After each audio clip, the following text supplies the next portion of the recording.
The passage in Mark chapter 14 about Jesus in the Garden of Gethsemane asks an interesting question about Jesus's will.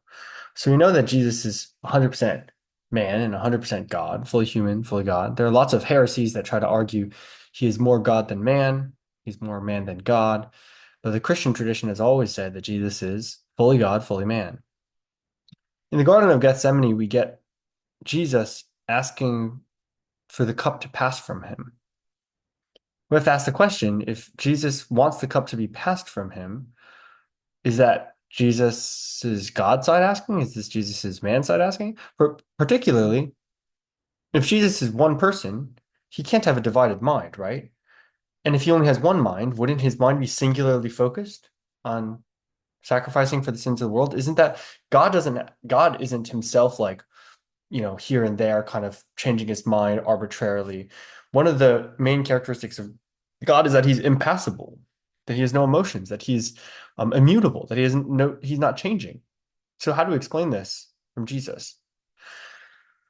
The big thing that can help us understand this conundrum is that Jesus is said to have, in the Christian tradition, we've said that Jesus has two wills.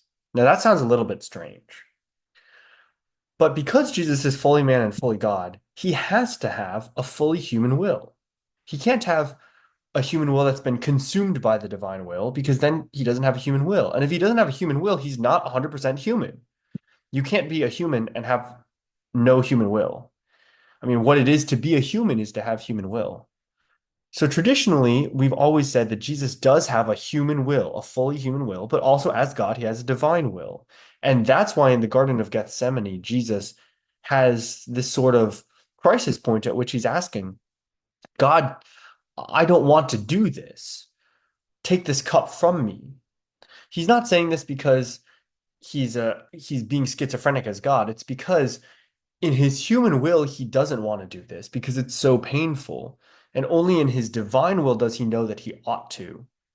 We also know that in John, Jesus says that the shepherd voluntarily lays his life down for the sheep. And that doesn't quite make sense if we think of Jesus as only having a human will. Well, I guess what I'm trying to say is that doesn't make sense if Jesus was totally conflicted and he really didn't want to do it, but he was forced to do it. Why would he say, I voluntarily give my life for my sheep in John? But he says, I voluntarily give my life for my sheep in John because he actually does voluntarily give his life.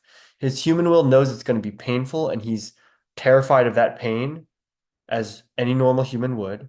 But as God, as fully God, his divine will knows that this is the right thing to do, and therefore he submits to the Father, even in spite of the pain that's going to happen. And that's the beautiful message of the gospel, is that Jesus is willing to go through immense suffering that no human would ordinarily voluntarily take upon himself.